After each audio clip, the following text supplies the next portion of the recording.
This podcast is graphic and deals with mature subject matter. You're listening to True Crime Chronicles.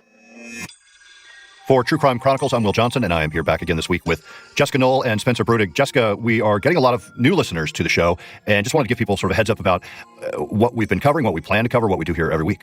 Yeah, well, so we cover cases from across the country, and we've looked at cults in Georgia. We've looked at cases that are solved, unsolved, missing persons, some interesting cases like the Icebox murders out of Houston. Some cases are recent, and some, like the Icebox murders, are pretty far in the past that we take a look at. And every week we talk to a reporter at one of our stations around the country. Spencer, this week we're talking to a senior reporter down in Florida about a case you came across, right? Yeah, this week we talked to Bo Zimmer in Tampa, Florida. He's a senior investigative reporter for WTSP, and he is very passionate about this case, and he always has been. And I should add that when we talked to Bo this week, he reached back out to the parents, and what we're hearing this week is the parents of the young woman in this case talking to us just recently. It's been almost 14 years since Joyce and Drew Kesse last saw their daughter, Jennifer. She was 24 years old at the time, and some of the memories are starting to fade, the stuff that's hard to get back. I'm having a hard time remembering Jen's voice. Yeah. Like her hugs, she gave the best hugs, but it's her voice, the sound of her laughter that I miss. It's so painful. Sometimes, actually all the time, it's painful. And every day the Kesses wake up and continue the search. We're not looking for a car. We're not looking for credit cards. We're not looking for money. We're looking for human life. And it's the most valuable of all, is human life. So we're willing to do anything. We have unconditional love for our daughter. We created her, and we're going to go about it. And we're not going to stop until we take our last breath, or she comes home to us, for the good or the bad. We don't know any different. We don't know how to act any differently. They have days and moments that surround and maybe briefly cover the hole in their lives. But for the most part, every day feels much the same. Every single second of every single day, to us, is frantic, because we need to find her. And it's that urgent 13 years and 9 months later as it was the day after. It's that urgent to us. That urgency, that need to find their daughter or find out what happened to her, has always been there from the minute they got a call on January 24th, 2006 at their home in Tampa. Bo Zimmer is a senior reporter at WTSP, the CBS station there. He's been covering news at the station not long before Jennifer disappeared. He remembers when he first heard about a young woman missing in Orlando. It was a slow news day, and I see this story pop up on the wire of a missing girl originally from Tampa who disappeared from Orlando. Jennifer's a financial analyst. She's working for a company in Ocoee. She has everything going for her. When she doesn't show up for work and doesn't even call, that sets off alarms with her employers. They go through her emergency contact list and immediately call her parents, who live back in the Tampa Bay area. And hey, Jennifer didn't show up for work today. Of course, they are immediately alarmed. They know that does not sound like Jennifer at all. Of course, they immediately start trying to reach her by cell phone. And for the first time since she was 15 years old, and we gave her her phone when she got her car, she didn't pick the phone up. And it didn't go 4 rings to voicemail. It went directly to voicemail. And we knew that second That something was not wrong. right. Her boyfriend, Robert, also starts making phone calls. No answer. He's down in South Florida, feeling a little bit helpless as well. Her parents know something is not right. We were out the door within a minute. Or at least I was. We had to go. Joyce was at work, and I had to go pick her up and what have you. We reacted immediately. We were flying out the door, period. Her brother also starts heading towards Jennifer's condo, and I believe the brother arrives first, and then the parents arrive within 15 minutes after the brother. But they're all arriving between 3 and 3:15 that afternoon. We were on high adrenaline, and it was scary, but like intuitively, we both knew something happened to Jen. They arrive and immediately start calling the Orlando Police Department saying, hey, our daughter is missing. There was a couple outfits laid out on the bed. She was picking out what she wanted to wear that day. And everything seemed to be, the tub was a little wet when we got there, and her towel she had taken into her laundry room and draped it over the washer, and that was still a little wet. So there were indications that it was any normal, regular morning. There was no sign of any foul play or any type of struggle in the apartment. Everything looked absolutely normal. Nothing happened within the condo. There's nothing disturbed. Nothing was broken into or what have you. We truly believe it's between the condo door and her car. And so the working theory now is that Jennifer got up for work, got ready, left, locked her front door, and then somewhere between her front door and getting to work, she disappeared. It is a mystery. There is no sign of Jennifer Kesse. But later that same afternoon, the same day she's reported missing, Jennifer's family and friends are already on street corners near her condo, handing out flyers with her name and photo. They are going out with flyers and posters. They had a huge group with them. I was actually there, and you could hear the cars honking in support. You know, people driving by knew something was wrong, and this crowd was making it very apparent that, you know, there was an urgency, that there was a young lady that was missing there in the Orlando area. Jennifer's simply gone, without a trace.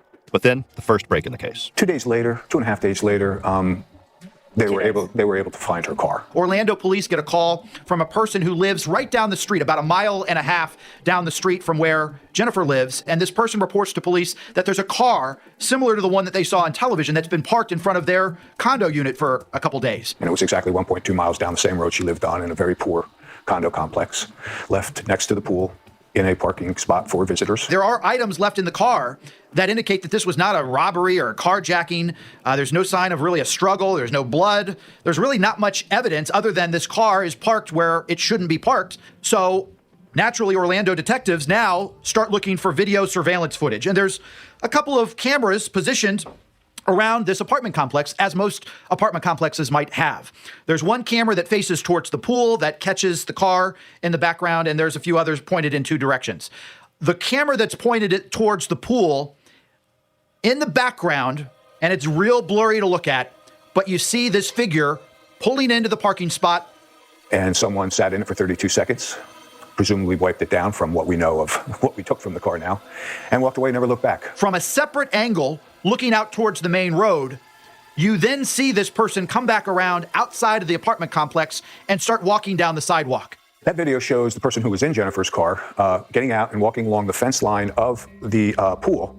And when they come into the second camera's view, it's much closer than the first camera that parked the car. And we have fence posts every 8 feet, and the surveillance cameras worked every 3 seconds. The person's head and body was caught every 3 seconds behind a fence post, to the extent that we cannot see that person's face ever in anything that we have, because they're just timed exactly right behind fence posts. This is incredibly frustrating, not only to investigators, but of course to Jennifer's parents. They're watching this video, which was released days later, and they see the person who they believe may have the answers to their daughter's disappearance, but they can't tell who it is. You can't even tell if it's a man or a woman. Luckiest person in the world, if you ask me. Both the FBI and NASA, right down the street at the Kennedy Space Center, go to work trying to analyze and pull whatever clues they can out of this video. NASA tries to make the video clear or enhance it in some way, but it's hard to enhance video where there's a bar blocking the person's face.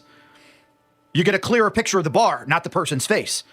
The FBI also takes a look at this. They're trying to determine exactly any parameters on this person. Is this a man or a woman? What is the potential height of this person? And they enhanced it the best they can. We've had attempts to enhance it since then, and that is the best we have, and that's the best it's going to be in technology today, at least. As police conduct interviews, one of the early possible leads, according to Jennifer's parents, has to do with construction workers around the condo where Jennifer was living. She had, in fact, mentioned them to her parents. Jen had shared with quite a few people that the workers made her feel uneasy. They would stop and leer, but they wouldn't verbally say anything or make any gestures, but they made her feel extremely uncomfortable. So that became one of the next working theories or targets for police, trying to find out, was there someone who was a worker within this community who may have had their eye on Jennifer, who may have wanted to make contact with her? But I believe that the workers have something to do, and some of the workers know what happened to Jen, because we plastered that condo complex with flyers on every door, on every window of every car. And amazingly, the next morning, probably 2/3 of the workers didn't show up. And to be clear, while police certainly talked to anyone and everyone in the area, her family, her boyfriend, friends, people around the condo, no one was ever named a suspect. Orlando police are looking at everyone, anyone who might have been close to Jennifer. All possibilities are on the table. What would someone want with a beautiful 24-year-old woman? They don't take women to sit them in a corner and look at them. They take women to rape them, to use them, abuse them, and then kill them if they don't want them anymore. That's why women get taken, period. The parents, for many, many years, were convinced that Jennifer was out there somewhere alive, and they were not going to give up hope that she was out there. And many of their emotional interviews, they would speak directly to Jennifer, hoping and praying that somehow she would hear this message on the news or on the radio or somewhere, that she would get word that her parents were actively looking for her and praying for her return. Over the years, police have ruled out several suspects, but this surveillance video still remains a mystery, the person behind the gate. Today marks exactly 10 years since Tampa native Jennifer Kesse vanished without a trace. Who's ever taken her? 10 years is a long time, because we know more than one person knows what happened to Jennifer 10 years ago. We know that. It's not a secret. After that initial find of Jennifer's vehicle, and there's that image and the person of interest that is seen but obscured on the video, that is really where the trail ends. At some point, the family says, okay, well, Orlando police, if you're not going to continue investigating this case the way we feel it needs to be investigated, we're going to take over. They are no longer by law required to look for Jennifer. And so the family immediately started fighting for the records. They felt like this was a cold case. But of course, Orlando police, they're saying, you know, this is still an active case. We are not going to just hand over all of our investigative records. We are still actively investigating this case until we, find out who's responsible. We want to make sure we can prosecute this person. We're not going to just hand over all this information. But the family's perspective, this is a cold case. You're not working on it anymore. We need some of this information. Let us start researching this, but give us a place to start. And so there was this legal battle between the family and the Orlando Police Department over the case files. And the family actually went to court and sued Orlando police for these records. The judge eventually ruled that the information should be handed over, but it still has not, to this day, it still has not been to the family's satisfaction. They are still waiting for additional pieces of evidence. A lot of the information came back redacted. They were not happy with the way this was handled in terms of, even after a judge ordered the information to be turned over, it was a very slow trickle of information and paperwork. Well, we do want people to know that we have gotten our hands on the files, and we have had an opportunity to at least go through them once. Now it's truly tearing them apart. It's going to take an incredible amount of time, but we do have hope that there's just something in there, that something was overlooked, just didn't get right, and go from there. But it's the chance we're taking. We know how many law enforcement officials have looked at Jennifer's case and have come up with absolutely nothing. But now it's our turn. And it might be the last turn, but we have to try and bring the professionals that we think could possibly help us find Jennifer. Right. What's in the files? We're learning new things. We're learning a lot of new names, but we're also learning that nothing has ever formulated. We really don't have a suspect. Orlando Police, that agency, has gone through a number of different police chiefs over the years. And as each new police chief comes in, they kind of renew the effort or the perceived effort to find Jennifer. I think I don't know the exact anniversary. It might have been the 12th anniversary. And, a new police chief had come in, but they on the anniversary, they'll hold news conferences to remind people that Jennifer is still missing and to update the public on any new information, which isn't much. They've wrapped city buses with her picture and face plastered all over the bus. At one point, Orlando police assigned a full-time detective back to work on this case, but still they keep ending up with dead ends and no new leads. Orlando police did get a tip years and years later, and it was an area that we had gotten a lot of rain. And the Orlando Police Department, got this somewhat vague tip, but they wanted to search this area, but they had to wait until some of that area dried up. And so as soon as that area dried up a little bit, they went out and did a full day search. 60, 70 different officers and deputies from around the area went out and searched with their machetes in this area looking for any evidence. Nothing found. And so I remember interviewing Drew and Joyce that day after that tip came in. They were just praying for some type of lead. And you could see the anguish on their face. And they said, today was not our day. Facts have changed over the years. We learn little things that come out here and there. Not much. We wish we knew a lot more. But facts do change. So it is good to keep telling the story. I don't think the story has really changed. But facts come up. And every time we tell the story, we do get contacted by people, okay? People who made a telephone call to police 13 years ago and never got a call back, or who got a call back and just wanted to tell us what they told the police because they never saw anything happen, and they're not saying that, investigation didn't happen around it, but people want us to know that they have been reaching out too. And we're incredibly thankful for the public. And in the long run, they're gonna be the ones who solve this. They really are. I think it's going to be someone who knew something and has just not come forth.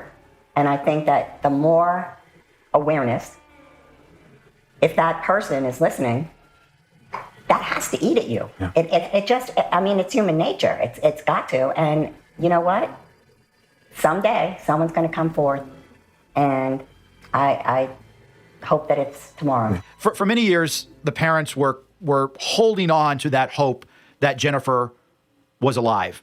There are people being found that have been held captive, and who's to say that Jennifer is not going to be the recipient of the next miracle? It happens.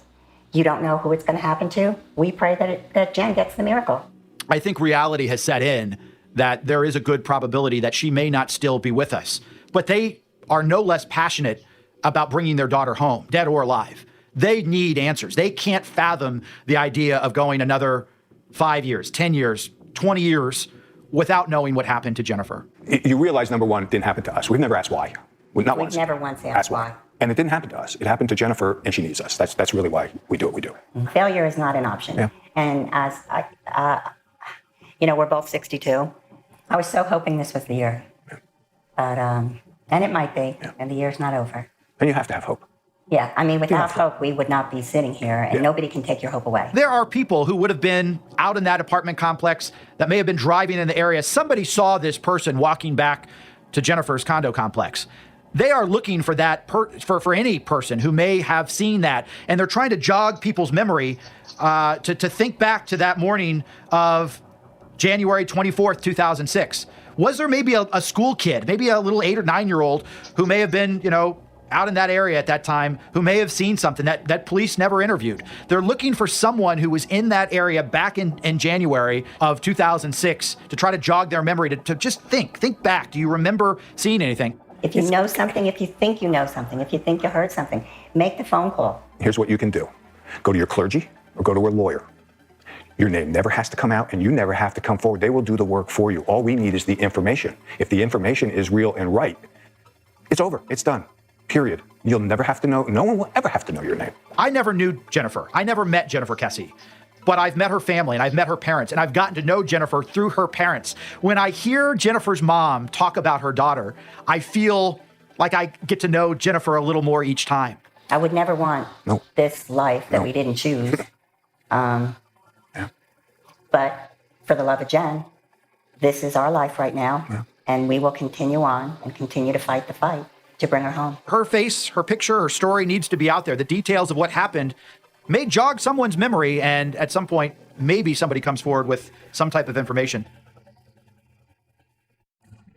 She had a life, and someone took that away. 31 years hunting for her mom's killer. And it's going to end with me getting the person that killed my mom. Pune Gray is closer than ever. So these are dangerous people. Extremely dangerous people. From the team that brought you Urge to Kill, I'm Ashley Korsland. Are you willing to go to war, so to speak? And this is The Yellow Car. I'm always ready for anything. Subscribe now. So, Will and Spencer, something that really tugs at the heartstrings and hits you when you're listening to this story is that the parents really do search for their daughter every single day. And, it's been over a decade that she's been missing, but they haven't stopped. Right. Like in so many cases that we talk about where we hear from family or friends who recognize and know the value of just getting these stories out there, whether it's 2 years, 5 years, 10 years, 15 years, however many years that it's been since someone has vanished or disappeared, getting the stories out to a new audience, whether it's in the news or a flyer on a street corner or a podcast like ours. Those are more people that are aware of the story, who see the victim's picture and may know something. And even in regards to this particular story, it was amazing to see how many people came forward in support of Jennifer and her family when she initially disappeared. Even, NASA stepping forward and saying, hey, we'll take those images to make them, higher resolution to look better. It was a fascinating community effort for Jennifer. And if anyone out there happens to know anything or wants more information on this case, the family has set up a website, jenniferkesse.com, that you should check out. All right, Jessica and Spencer, thanks very much. We will be back next week with a new case and a new story. True Crime Chronicles is a Vault Studios production. You can tell your friends to listen, subscribe, rate, and review our show on Apple Podcasts, Spotify, Google Podcasts, Stitcher, and all major listening apps. Jessica, where can people find us? You can find Vault Studios on Twitter and Instagram. We'll be back next week and every week with a new episode and a new case. For Vault Studios, I'm Will Johnson. And I'm Jessica Knoll.